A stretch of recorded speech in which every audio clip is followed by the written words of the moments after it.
All right, welcome back, guys, to Analyze REI channel, where we help you discuss tips and tricks and all the cool things about real estate investing in regards to data systems, processing, your marketing campaigns, and more. So today we're going to be talking about types of lists in Propstream. So it's all about the data.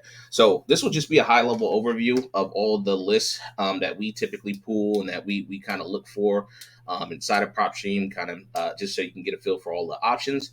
And then a follow up to these will be individual videos, actually, where I log in directly to Propstream to show you how to actually pull the list in question. All right.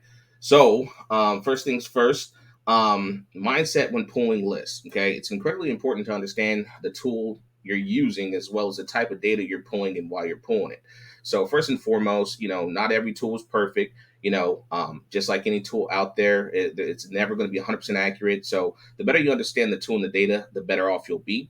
You may hear a lot of debate going on by unqualified individuals, as I always say, saying PropStream sucks, the data is horrible. More the story is we get deals. So a lot of times, you'll see a Facebook post or you'll have a debate somewhere else, whatever platform, and everybody says, "Oh yeah," somebody will make a post and say, "Oh, what service you use to pull lists?" You'll hear PropStream, List Source, County Data, da da da.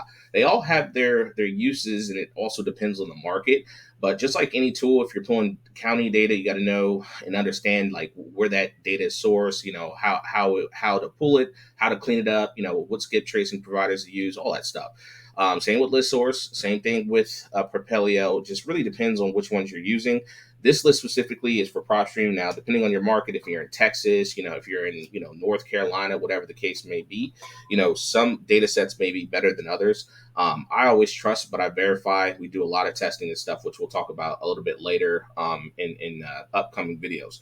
So number one, really, you have to understand that every single piece of text that you get from inside of PropStream is a data point. The more you understand this, the better you'll get at pulling lists. So why do I kind of mention this? The reason why I mention this is because a lot of people just that aren't like high level integrators or like really understands the process of pulling data and stuff like that.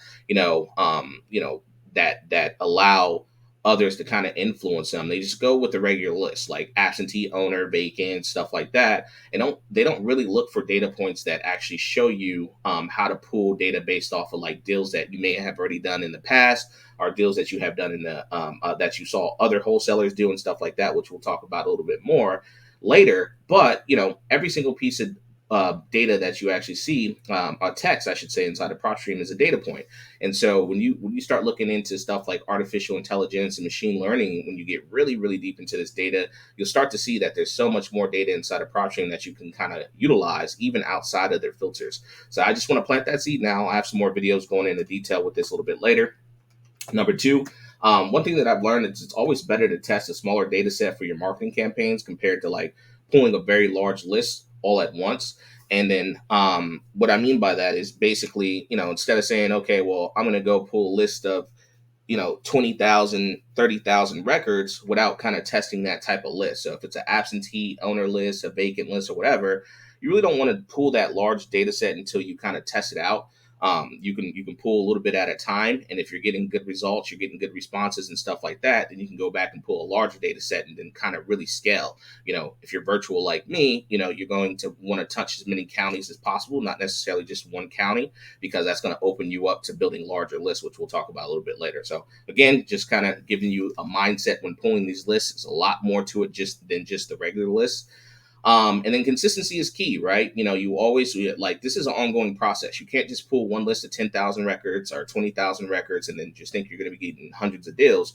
You're going to have to be doing a lot of testing if you're doing cold calling or, direct mail or SMS campaigns, voice drops, whatever the case may be. Consistency is key. Sometimes it takes, 60, 90 days plus 180 days plus to kind of get a deal, because you also have to understand the follow-up process and everything else like that. When you actually get a lead and, you actually talk to somebody and kind of solve their pain points and whatnot. So number three, testing, tracking, and reporting is going to play a major role in your success. If you're not doing this properly, you're setting yourself up for failure. So a lot of people are newer to real estate. You don't typically have a business background coming into everything, so you don't understand what KPIs are, which are key performance indicators. You don't understand SOPs, which is standard operating procedures. You don't understand having your system set up in order to track, in order to see what's working and what's not. So we'll be talking about that more later. But again, I just want to plant some more seeds for this actual video. So now, first list that I'll talk about here is bad credits. Okay, so liens. So what you're going to see here is these first few lists are about, I think it's the first 8 or 9, are lists that nobody really talks about. So these are really cool ones that I found just doing my research and kind of looking at the data sets and stuff like that and kind of playing around with filters. There's also even more that I could talk about a little bit later. Be sure to like and subscribe to our channel if you haven't already. And also join our free group, ETD REI stands for Everything Data, REI.com. Go to that. You can sign up for free. I'll be answering questions and doing a bunch of Zooms and stuff later as well outside of the YouTube channel. You also have direct access to other like-minded individuals who are doing deals. So with that being said, I'm also going to create individual playlists for each one of these lists where I go one by one, where I pull the list and show you exactly how to do it on Propstream. So again, this is just a high-level overview. So stay tuned for that. Be sure to subscribe so you get future updates. So with that all being said, bad credit lien. So there's an option inside of Propstream where you can select other for this. These are typically for homeowners who have default judgments against them from like a debt collector. Once a debt collector wins a judgment, they can place a lien on someone's house. So types of debt that I've seen from this category are like credit card debts, lines of credits, store credits. You also have like other vendor liens that are like, maybe a mechanic's lien or something. Somebody didn't pay their bill after somebody did some work on their car. Somebody might have did some roof work and didn't get paid, whatever the case may be. So that's why I put a note down here just to say, hey, there's other types of liens mixed in with this option, but this is a really cool one to kind of look at. Okay, number 2 is tired, distressed fix and flippers. So a lot of people talk about tired landlords, which is also on this list a little bit later, but nobody really talks about tired, distressed fix and flippers. So after doing a bunch of deals in one of my markets in virtual markets, we've seen a lot of data points that indicate somebody's a tired fix and flipper, not just a tired landlord. This is a whole nother subcategory of somebody with motivation. So this list consists of properties that have the following. Number 1, fix and flippers who are simply tired of flipping houses. Number 2, fix and flippers who have ran out of funds to finish the project or bit off more than they could chew. Number 3, fix and flippers who may have purchased multiple houses to flip at a time, but may need to liquidate for whatever reason. Pretty cool list. All right, divorce, pretty simple. This list consists of people who are going through a divorce. Oftentimes, however, someone may not be selling a property. Sometimes one of the spouses may keep the property and live in it. So there's other things that you want to do to kind of filter these lists. People call it list stacking. That's like the super big word that everybody uses in our industry. I just call it list layering, but it's the same thing, list stacking, whatever, just actually layering multiple lists for more motivation. So we'll talk about that a little bit more.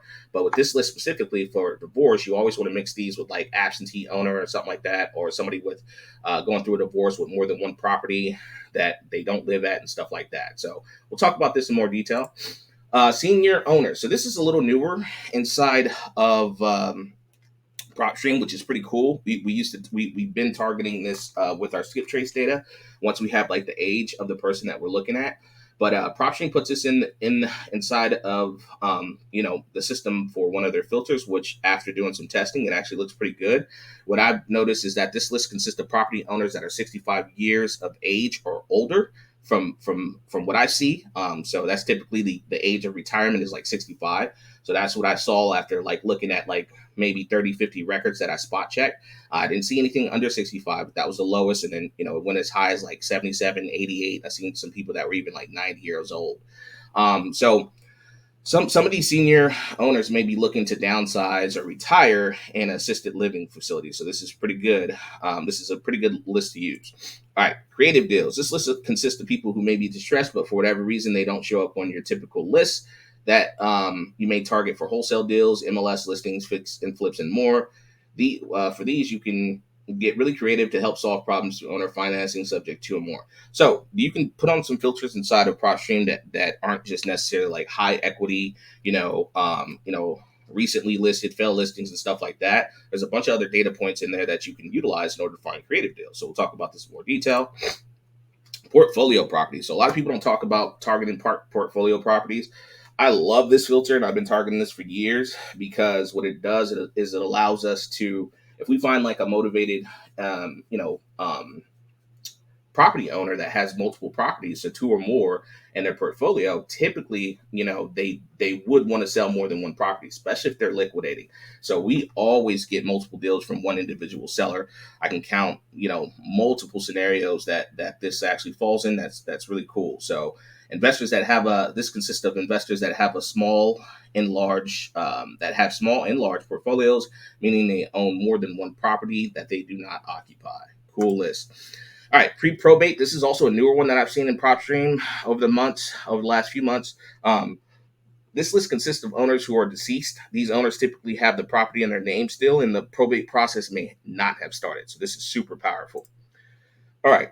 Active bankruptcy. This list consists of property owners who have an active bankruptcy and may need to liquidate to settle debts. Depending on what chapter the bankruptcy is that they're in, their house may be protected and they still may not be required to sell it. So this is where you have to pay attention to detail for these two. People tell you to go pull bankruptcy lists and stuff like that.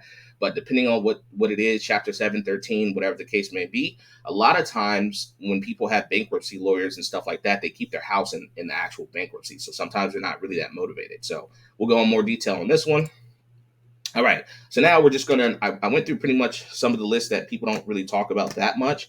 And then here we'll get more into the traditional ones, which are still good, but these are the ones that people pretty much always talk about. But now when it comes to list layering or list stacking, as people call it, this is where it gets really cool, where you can kind of mix all these together. Once again, I'll talk about this a little bit more in detail in later videos. But for vacants, this list consists of properties that the USPS, United States Postal Service, has deemed unoccupied. So reasons. Number one, someone has requested a change of address and no longer receives mail at the residence. Number two, a mail has built up over a long period of time and the carrier has marked it as vacant. Number three, the address is new construction. So these are three typical reasons why the property may be marked as vacant. After spot checking some of the data inside of Propstream with other sources, it's pretty good. It's not 100%, but it does the job. We get deals from vacants all the time from Propstream. All right, pre-foreclosure. This list consists of properties that the bank is in the process of repossessing, typically due to missed payments. So the process is like this. So number one, there is a default. This is after you miss around 3 months of payments, typically. Number two, notice of default / list pendants. After 3 to 6 months of missed payments, the bank will typically send an official default letter to the person that owns the actual property. Number three, the auction is set. The house will typically go up for auction. And the seller doesn't, if the seller doesn't reach out to settle their debt and or ask for like a loan modification. So it's a really cool list. There's a lot of cool things you can do with pre-foreclosure as well to save it, even like a day before it goes to auction or a day before it sells. High equity. This list consists of properties that have the following: over 60% of equity, meaning 60 or more of their mortgage paid off. And then typically these are like free and clear, aka no mortgage. And this is a high equity filter inside of Propstream. Some other cool stuff you could do with this individual one also. Absentee owners. This list consists of properties that have the following. So this is one thing that I've noticed. Everybody says, hey, pull an absentee owner list, which is a non-owner occupied property. They don't talk about the difference between out-of-state owners, out of county, and then local. So out of state is my favorite to do. I touch multiple counties in every market that I'm in since I'm virtual. And typically when you can layer the out of state owners, absentee owners, they have a little bit more motivation sometimes because they might have had a property management company that, did them wrong. They might just be sick of the tenants, whatever the case may be, but they're not actually in that state. So there's a lot more motivation sometimes, majority of the time, from the out of state owners. Okay. Out of county, this is an owner that lives out of the county where the property is located. So they can still live in the same state, they're just out of that county. Local, this one lives in the same county where the property is located. Okay, so really cool. Propstream allows you to do those three different filters. Tired landlords. This list consists of properties that have the following: landlords that are sick and tired of managing the property with tenants who cause issues, landlords that no longer have the funds to keep up with repairs, landlords that are simply looking to retire. So really still a great list. This is more of the one that a lot of people talk about. Divorce. Actually, we have divorce on here twice. Please excuse me for that one. Cash buyers. So this list consists of buyers who typically pay cash. Depending on how you filter this list, You can search for other investors that you can do business with or simply use this for market research. So cash buyers is infinite. You can find portfolio buyers, hedge fund buyers, all kind of stuff. So that's a really cool feature. A lot of things you can do with that. Trust. This list consists of multiple types of trust. There are four main ones: living trust, revocable trust, irrevocable, and testamentary. And these are, depending on what type of trust it's in, there's different levels of motivation. So we'll talk about that more. LLCs and corporations, exactly what it is. This list consists of limited liability companies and corporations. Oftentimes, these are more established investors. Tax delinquents. This list consists of combinations of local, state, and federal delinquents. For these, typically, you want to try to sort by anything that has been delinquent for 2 or more years if it's on the state level. The federal tax ones are a little difficult because typically when you do get something under contract and they have a massive federal tax bill, those are really hard to negotiate, but it is possible. The IRS was just going to keep you on the phone for a minute. All right, well, that's pretty much it. If you like this, be sure to subscribe. We're going to go in detail into future videos coming up, one by one, going into each one of these lists. Be sure to like and subscribe and join our free Facebook group, and be sure to comment down the bottom if you have any questions.